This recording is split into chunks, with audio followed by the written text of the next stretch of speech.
প্রিয়তমার পর দ্রুত কোনো সিনেমা হিটের তকমা পেল। প্রিয়তমা সিনেমা প্রথম ৭ দিনে ১০,৩০,০০,০০০ টাকার টিকিট বিক্রি করে সুপারহিটের তকমা পেয়েছিল। যেহেতু প্রিয়তমা সিনেমার বাজেট কম ছিল, তাই প্রথম সপ্তাহেই হিট থেকে লাফিয়ে সুপারহিটের তকমা পায়। বরবাদ সিনেমার বাজেট প্রায় ১৬ কোটি টাকা।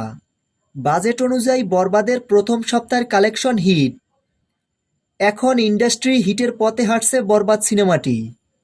বরবাদ সিনেমাটি দেখে সকল দর্শকরা প্রশংসায় ভাসাচ্ছেন শাকিব খানকে। মেগাস্টার শাকিব খানের ক্যারিয়ারের সবথেকে বিগ বাজেটের সিনেমা এটি, এবং মেগাস্টার শাকিব খান সর্বত্র দিয়ে চেষ্টা করেছেন এই সিনেমাটিকে সুন্দর করার, এবং তিনি সফলও হয়েছেন। দর্শকদের কাছ থেকে বেশ ভালোই রিভিউ পাচ্ছে বরবাদ সিনেমাটি। দিন যতই সামনে যাচ্ছে সিনেমা হলে দর্শকদের ভিড় আরও বেড়েই চলছে। এখন পর্যন্ত আনঅফিসিয়ালি বরবাদ সিনেমার গ্রোস কালেকশন যা জানা গেছে ২৬,৭৬ কোটি। শীঘ্রই বরবাদ টিম থেকে অফিসিয়ালি ঘোষণা আসবে।